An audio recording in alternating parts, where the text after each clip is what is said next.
Kia ora, welcome. I'm Jill, and this is Cup of Tea and a Yarn, a place on YouTube where I talk to you about yarn stuff and talk to anybody who wants to listen, really. I'm here in Tauranga in the Bay Plenty in New Zealand, and it's a beautifully sunny day today, but very cold, which is really nice. It's like crisp cold. I put my new jersey on, but it's a bit light for, for this weather. So I've also got the heater on. So I'm on Instagram and also on Ravelry as Tea and a Yarn. If you want to pop by and say hi. I've got a few things today, and apologies if I go off on tangents. I've got like things in my head at the moment. But I've made a list so I remember what to tell you. So my finished object. I've only got one finished. So this is the #1 sweater from my favorite things. I said before it's quite light. It's going to be really nice in like spring or early autumn before it gets like cold over dresses and stuff. I like the high neck. This was knit on really small, like 4.5 I think, and this was on #10s. Is that 6mm?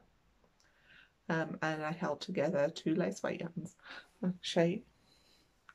Again, the rib is also knit really small needles, and it has dramatic decreases here and also around the arms, so it gets this kind of puffy thing.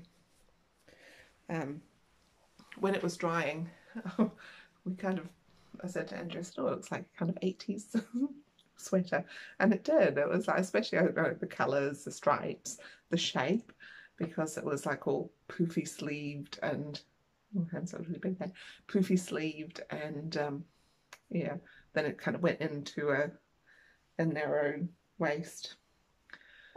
It's comfortable, it's squishy. The pattern was so easy, and it was really quick. What else can I say? I probably made a size smaller than the pattern said because I didn't want it to be overly poofy. But it's nice. It's also incredibly stretchy. What else? Yeah, that's about all really. So nice little raglan, easy to wear thing. I think in the spring, as the weather warms up, I think I'm going to get a lot of use out of it. I have worn it to work during the week when it got a bit warmer. We had some like freak warm weather, like almost spring, with a skirt, and yeah, it was nice. Anyway, that's it. #1 sweater by my favourite things, and it's my finished object. I have a couple more finished objects. This one I almost wasn't going to tell you about. So I don't know why. It's like the strangest thing. It's I don't know, think back 10 years probably. Everyone was doing it. Now not so many people are doing it because you can get earbuds that are Bluetoothed, but I don't have earbuds that are Bluetoothed. These are like a particular brand, a particular style that I can wear for quite a while without hurting my ears. So I think I've got really little bits in there, so I know these ones work well. Recently, I've been finding them in different places. Then I've left them and they've all been tangled up, like in big knots. And I don't know how it's happened because I've asked the other person that lives in the house and they don't know how it's happened either, or who's actually moved them, or if they might have used them, which is a bit gross. So I figured, well, there is one way to get around that, and so I crocheted around them. So old oh, it's old, no, leftover sock yarn, single crochet. Took about, I don't know, a couple of hours. Did it yesterday, and I think, well, they're not going to get tangled anymore because they can't. And I also think that there'll be no excuse should some person who may or may not live in the house think that they're theirs, because they're not, they're mine.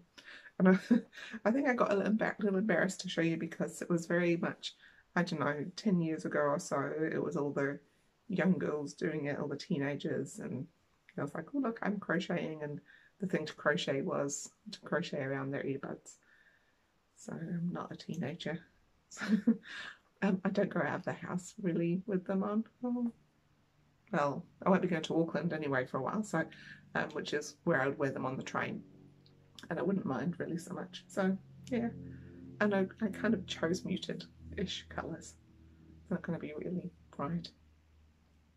I think if anything I'll get weird looks for being a bit retro, since everyone has the Bluetooth ear plugs now. Oh, but hair sticking up there. Anyway, so that's my second finished object. My next little finished object, and I don't know if it's it is knitting, but it's kind of weird. I had a day of fluffing about with different kind of, I don't know, like little projects, things I wanted to play with. Like I did get my embroidery out. I decided embroidery is not me. So that's gone back again. But I had bought these little baby frames for embroidery, which I had great ideas of making, you know, little pendants and necklaces to give to my friends. I tried one and I didn't like it. So I did mini knitting. When I say mini knitting, I have these needles, which are like the skinniest needles ever. I think they're a size 00. That's what my thing that you stick in your needle gauge thing says. I do have one more pair of needles which are even smaller than this, but see how tiny they are? They're so skinny. So I thought, right, I'm going to make tiny knitting with my tiny needles. So I made some little kind of samplery things, I suppose. And so here they are. One of them I even did a cable on.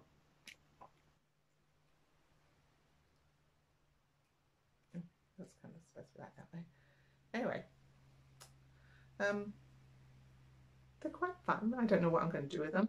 They'd be quite good maybe hung as a set. These did come with a back thing that you can stick on, but oh, laughing at myself a lot. Because my knitting, no, the knitting was skinny, but the whole finishing bit, you know, I don't have a lot of patience. It meant that, so the backs are a bit poofy. I don't know if you can see that. So like to squish the back on is going to take quite a bit of glue, especially if you want to squish the back on without the top popping off. And you can see maybe also that maybe knitting wasn't the right thing for these, because like the little thing's quite spread apart, like it doesn't close. Like you can see that's not a proper triangle. But then that was like, there it's all 4-ply. I guess if I'd used lace weight it might have changed it. Anyway, they took hours with those tiny needles. They took hours. I thought it'd be quite, yeah, it's like maybe a little mini art installation behind me if I do some more. So that's kind of a bit weird, eh? Bit of a weird knitting thing. But yeah, anyway, those are my finished objects. My works in progress. So first of all, I will update you on things I started last time. So I started the Clara shawl by Amber O'Brien, with some really nice high twist merino that I had and it was 2 yarns that were very, very similar. And so here is the progress. Yeah, I frogged it. Why did I frog it? Because I kind of got cocky with pattern, which I do. You know, I think that I know what I'm up to. So it's a start at one end, increase to halfway, and you had to weigh your yarn, and then you started decreasing. So by the time I got here, my stitch count wasn't quite right, but I thought, oh, you know, I can fluff it. But then this bit started decreasing slower. So it was more of a, like, I don't know, more of a, like that, and then kind of shape, which I didn't want. I wanted a more symmetrical kind of V, and that's the way the pattern was supposed to be. So it's supposed to look like that, but mine was looking more like that. So I took it apart because I didn't like it. I tried to make it work and then it just made funny shapes. So that yarn's resting for a while and might become something different again. I don't think I'll do that shawl with it. I don't like trying the same thing with the yarn that didn't work the first time. Not that the yarn didn't work, but something that I tried and then it didn't work. It makes it more like hard work than enjoyable. Right, so that was one of my works in progress from last time. Another of my works in progress from last time was the Scrappy Cowl. That's gone too. All of that, woohoo, I had learned how to do a provisional cast on, which was very exciting. But why didn't I like it? I actually did like how it looked. I'm not really sure what made me start. I don't know, because I really liked how the colours were turning out. And it was on 2.25 needles, so maybe I was thinking it was going to take forever, and I was also getting stabbed quite a bit because they were quite sharp. Yeah, so I stopped there. I cast on a few different things after that with the 5-gram mini ball plus the bright orange, because I think that those two work well together, and I still didn't like anything. This is the latest thing. This is my latest thing. Yeah. Oh, it looks quite nice on there. So this is based on the Scrappy Cowl. No, it's not. That was the Scrappy Cowl. This is based on the Scraptastic Cowl by Anne O'Brien. So she does lots of repeats of this pattern and tells you to do it in different stripes. The cowl's fab. So Anne O'Brien's got lots of sales on at the moment. She sales through August, like 50% off different patterns each day. So I've taken 3 repeats of her Scraptastic Cowl and making a scarf. I think it's going to be quite long. From my my mathematics, which was, that's about 10 centimetres, and if that's a 5-gram mini, I've got 20 of those, it's going to be about 2 meters long. I think that's pretty good maths. And I also think, because it's got some things there, I could put some tassels on the end. Yeah, I like how it's working. It's also like chevron-y. What I like about this chevron-y is, because I tried the zigzag scarf, which was quite diagonally, not diagonally, what's that? Zigzag, I suppose, zigzaggy. That's what I tried in between the last cowl and this cast on. And I did quite a bit of that. I did about that much. But I kept losing count.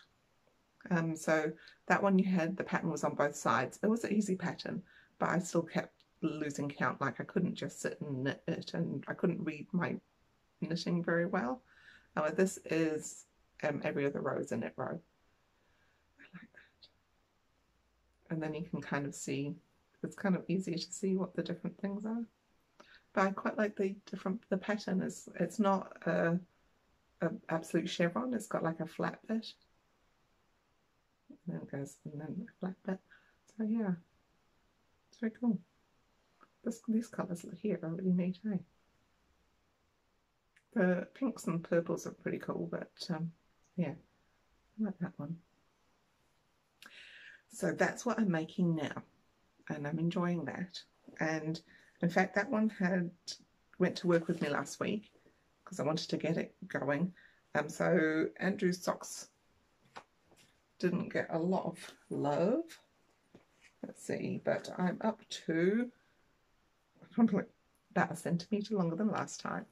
And I've just started increasing for the gusset. So I will do a fleegle heel. So yeah, just started the gusset. So again, it's just a purl one, knit 3, purl 1. Every other row is a knit row. Look, that's quite a cool stripe there. Some kind of weird pooling on that. Yeah, so that's what's happening with his socks.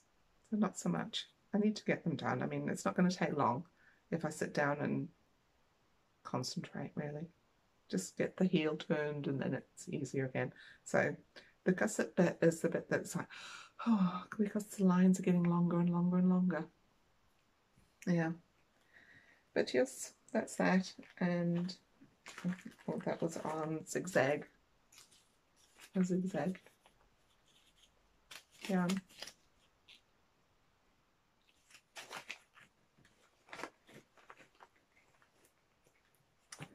So that's Andrew's socks.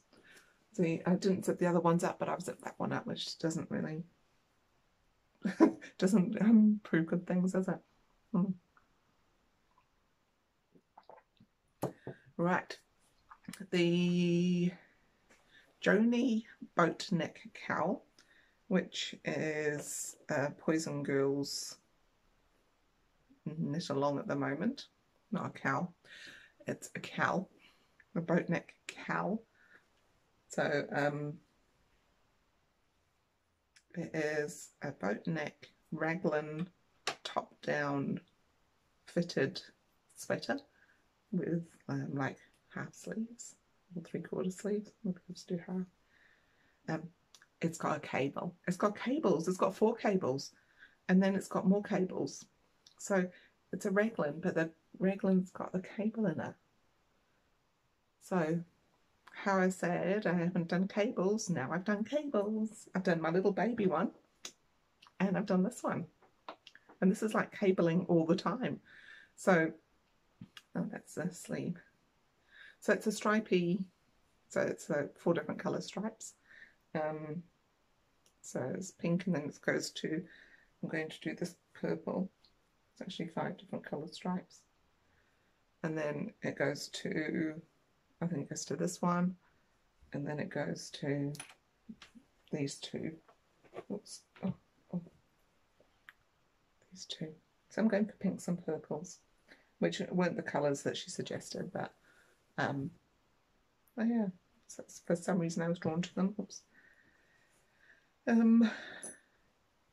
The cowl says last week I should have split for the arms. I'm a bit worried that, because I've got 1, 2, 3, 4, I'm on the 5th stripe, and it says I should split for the arms there, but it doesn't seem like it's deep enough. So I'm going to finish off these stripes, the baby stripes, so there's 2 more of those, and then I'm going to put it on I'll do the arms and I'll put it on the thing and see if it fits me. But yeah, quite enjoying the little cables. There's one every 4 rows, and I like it now that I'm on the stripes because it's the first of the dark colour I do my cable, so it's a easy to remember pattern. I'm doing kind of the medium, which is probably another reason why I think that it's not wide enough. That is a fitted sweater. I don't know. We'll see. We'll see how we go.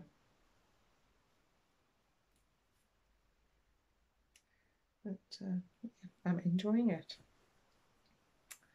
And my other, so that's a cast on since last time. My other cast on since last time is, I've forgotten the bloke's name. You know him, the guy who does all the funky shawls, who is in Holland. Stephen West. Stephen West has got a free blanket pattern called the Garter Squish, and it's using, you're supposed to use even fatter needles, so my fattest needles were 8mm, and they're quite short as well, so I don't know how I'm going to get on as this gets bigger, but he says I think it's 10mm and you're using really fat yarn, and it's basically doing stripes. I had a look on the Ravelry projects, and people just did what they liked, so that's what I'm doing. Which, that's an interesting thing. So I'm hearing a lot, or reading a lot, on Instagram and on people's YouTube channels and podcasts about it's okay not to use the same yarn as the designers used. I didn't ever know it wasn't. I don't, maybe that makes me naive, or my mother always said I'm a bit rip, shit and bust, so I just try things and see how they go, and it's probably why I do have so many frog stuff. But to think about it, but you know, I learn. Yeah, so I don't know, if you are somebody who worries about using the same yarn as the designer, I could just encourage you not to worry about that. I go on weight. I quite often don't do a swatch either. The boat neck one, I started knitting it, and then once I'd got to the length of rows that the swatch was, then I measured it, and I've kind of got it. So, and I think I got it last time for her thing that I tried to make, which was a cardigan, which wasn't good. It was a great pattern, the cardigan itself. It just was too big, and it didn't suit being too big for me. Like, it wasn't supposed to be oversized, it was supposed to be a fitted cardigan, and you could tell it just didn't fit. It just, yeah, I couldn't get away with it. Anyway, whoops, that went off track. Told you, off track today. So here we go. That's like a half of it. This is the Garter Squish blanket from Stephen West, and I am using, this one's kind of thin, I suppose because my yarn's not that fat, but what I'm using is I'm just using random hand spun. So I've got bits, like this is some beautiful, I think it's Polworth and alpaca, and I made a hat, and there's a bit left over, so that's going in. This is some that I don't know why I spun it, but it was part of my I'm Getting Better spinning. I'm also using a lot of my over twisted, over spun yarn, so because it's on fatter needles, it feels a bit softer than, like, if you, like, I couldn't make anything with it to wear really, but it'll be good for a throw or a blanket. It's not quite like string, but some of it's got a bit crunchy. Yeah. Lots of wool wash maybe. Anyway, and then there's some that's really, really soft. So I'm putting the soft bits in the middle. Can I get that here? Yeah. So it's growing really fast. So this has just been a couple of weeks on that, and it's my, when I'm sick of doing cables or the other thing, the scarf, this is what I'm doing at night. And it's also quite nice to have, now it's got a bit longer, it's nice to have on my lap just whilst it's getting cooler, but not cold enough quite to put the heater on. So yeah, that's when I'm knitting on that. I can't remember how many things I cast on, but it wasn't a lot. It was whatever he'd said. I think I did a few more. I basically did a long tail cast on and went, okay, that much, and then I put all of the stitches on once I'd run out of, like, I didn't have much of a tail, which I've then knit in.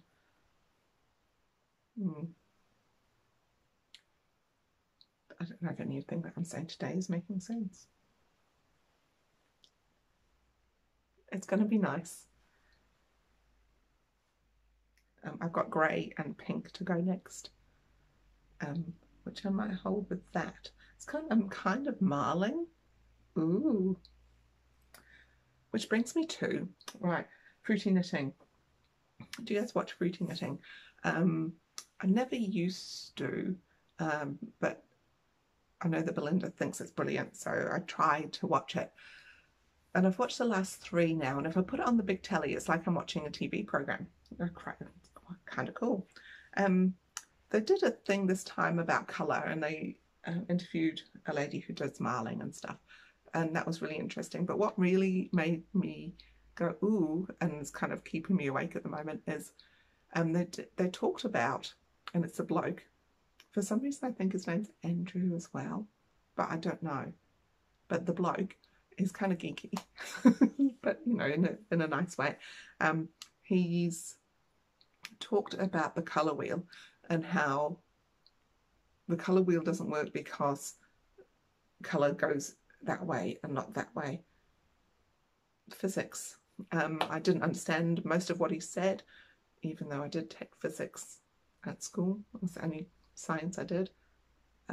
When I say I took physics, I didn't actually go to any classes, but anyway, a bit like tech drawing. Whatever the science was, I didn't understand it, except he kind of explained how the colour purple doesn't exist in the light spectrum as a colour, which was like, what? I was like, at the time I was like, oh yeah, that kind of makes sense, but then I'm like, what? I don't understand that. So I've been worrying about the colour purple quite a lot, and then I'm like, but what about kumara? That's purple. Does that not supposed an eggplant and like flowers that are purple?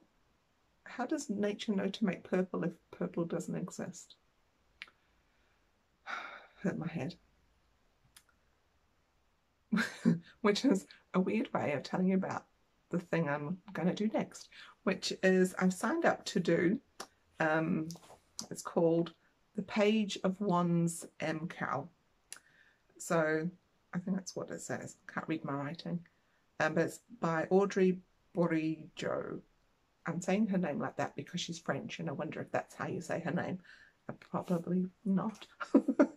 Anyway, she's doing a long colourwork cowl as a mystery knit along. Starts on the 21st of August. And it's based on the 22 major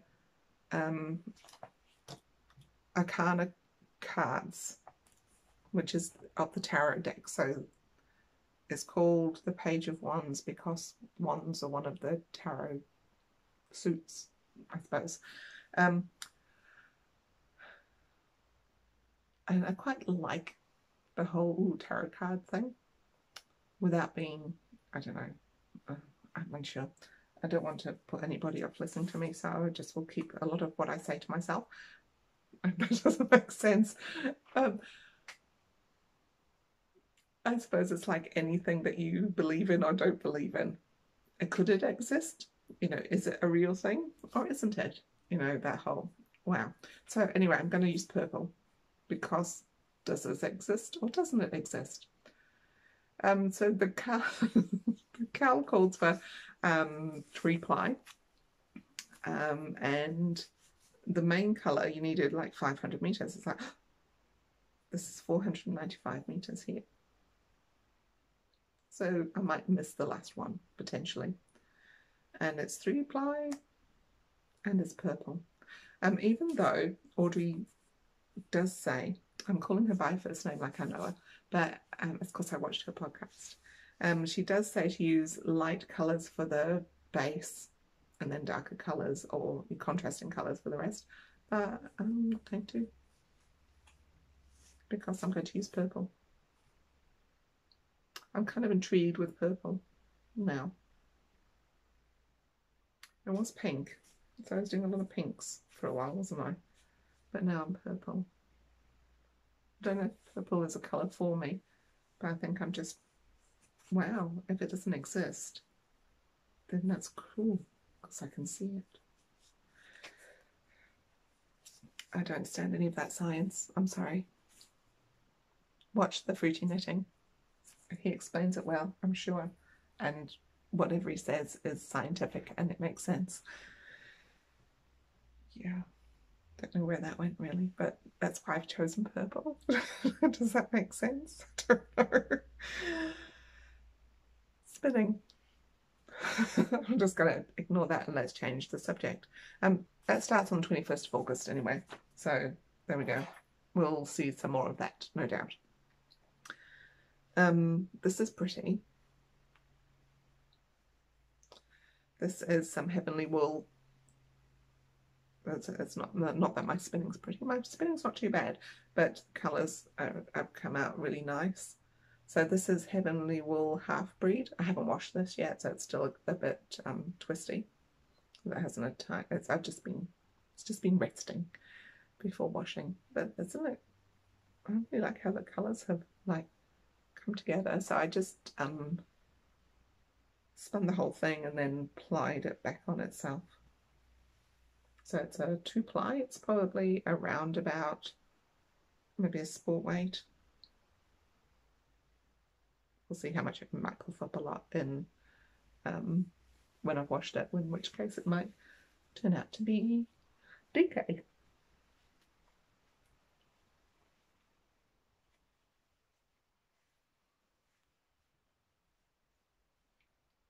There, spinning. These are my other crafts. I'm onto other crafts, so I didn't tell you that. Spinning and weaving.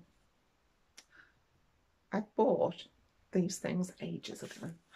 So, there's a company in Nelson in the South Island called Twill Textile Designs, and she does little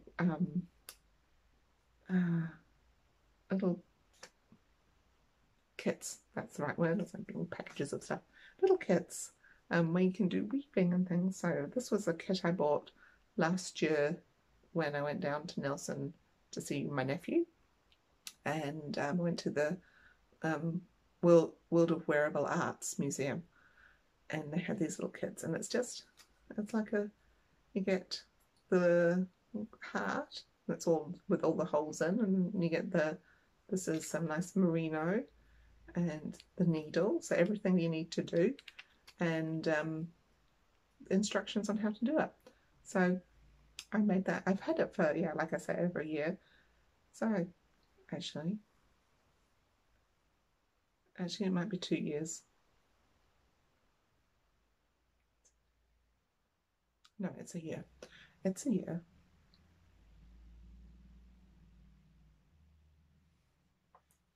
Probably about a year and a half. There we go. Settle somewhere in the middle. Anyway, there we go. I finally did it. So isn't it cute? I think it's really cute.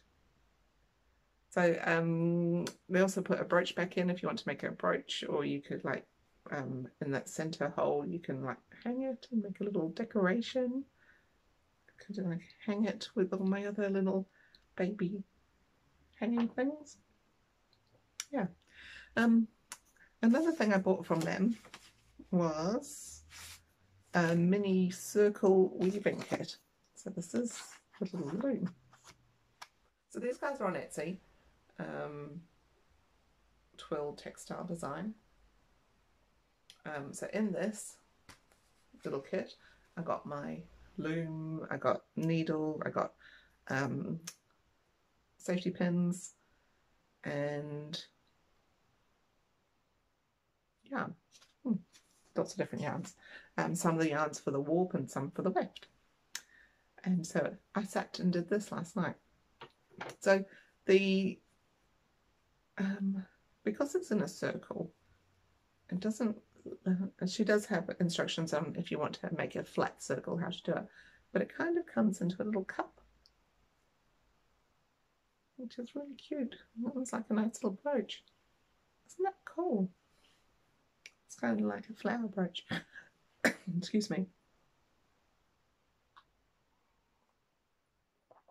I was thinking how much fun it would be with some really funky art yarn and stuff like around the outside. So you're supposed to use like the thinner yarn in the middle, and then as you go out you can use fatter yarn. So in here I've got some of my hand spun that I made that scarf with. Yeah. What's that? Oh, nothing. There's the thing on there. I was like, what was that? I can see out my eye.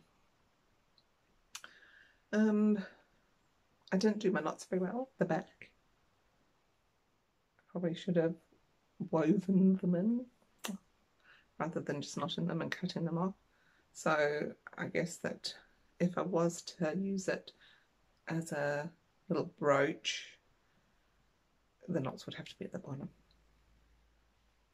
But yeah, I think I might play with this a bit. I have a trip to Wellington, well, a trip to Capri Coast, which is just outside of Wellington, planned with my friend, going on a girls' road trip and having a long weekend down there at the beginning of September. No, yeah, the second weekend in September. That's as long as, you know, everything sort of stays as it is for the rest of the country. So in New Zealand, that pesky little virus got back in, and we're at level 2, which is basically social distancing, apart from Auckland, and they're on a bit more of a bit more harsher restrictions where they have to work from home and yeah, so like have to wear masks, which is a new thing for us. So yesterday I made masks.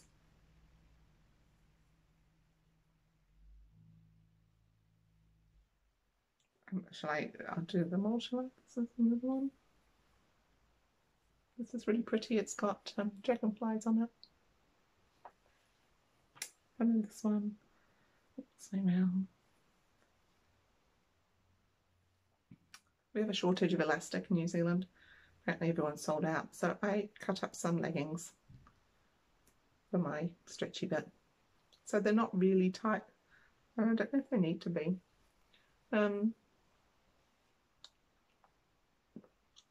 We moved around a bit if I talk a lot. I wasn't talking then. It wasn't that you couldn't hear me, I was just moving my mouth.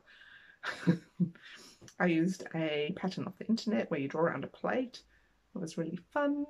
I knocked out about 6 of them in an hour. So I made a couple for Andrew as well. And one which was a kind of a prototype that I was playing with, and because I was trying to do one that tied around the back, but it worked kind of, but not as well.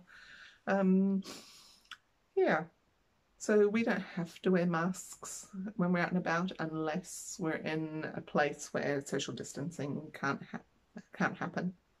So, and even then it's just suggested, it's not a mandatory thing. In Auckland it's more strongly suggested, but yeah, we're not as restricted as Auckland is, who are kind of cut off from the rest of the country now, kind of a bit like Melbourne is. So they've got roadblocks on the motorway and people have to apply to leave the city, and yeah, kind of, it is like we're living in a movie, isn't it? Yeah, anyway, let's not talk about the horrible virus thing. But what I did kind of think was, Masks are probably, because last time we didn't have to wear masks because there was no scientific evidence that they were going to help us, and after all, we were all in lockdown and nobody was going anywhere. But now with being out and about a bit and we're allowed some kind of, freedoms, they've suggested that masks work and would be good to have. Don't like to use this is his ethical dilemma. I didn't want to use the throwaway ones, apart from the fact that they're expensive and they're not good for the environment. But then I made this mask. This is black and white, and I know that black is one of the harshest dyes that we have when we dye stuff, like harshest for the environment, because the runoffs are not good. Then I was thinking, well, I don't know where any of these materials are made. I don't know if they were made ethically, whether kids were used to draw individual dragonflies on this, or what. And so then I got into this whole, you just don't know, do you? But I suppose you just find out what you can and then make your decisions based on what you can find out. I didn't look at these ones. They're already in my stash. I've already made the decision. I'd already made that bad choice, if it was a bad choice. I've accepted it. Well, not really, because I'm talking about it, eh? But it is a minefield. Trying to be good. It's such a minefield. Learning where everything comes from, and, then if the people selling you this stuff are, nice human beings, it's tiring. I think the thing is to have a couple of sheep. I mean, we probably need more than a couple of sheep and a couple of alpacas. Just make everything yourself. Don't dye anything. Oh, and probably not even food colouring, because who knows what's in there and what chemicals and where it comes from. But yeah, you can use plants. You could plant dye. You could, how would you wash the fleece? Can you wash the fleece without chemicals? Now I'm just waffling, and I've just looked at the time and it's like 14 minutes, which is a long time. Thanks for hanging out, listening to my kind of weird ramblings today. I'm not quite sure where my head's at. I think that I think that the virus sneaking back into New Zealand is doing things to my head. That's what I'm going to blame it on. We were all so complacent and so happy and almost normal, and now we're not. Slap us down. Is this a weird episode? Probably. Sorry. I hope you enjoyed the knitting bit and the other crafty bits. And I guess you could mute me in between. I'm going to go now. I hope you're all keeping safe and keeping well and looking after yourselves and all of that stuff. Okay. Till next time. Kai kite.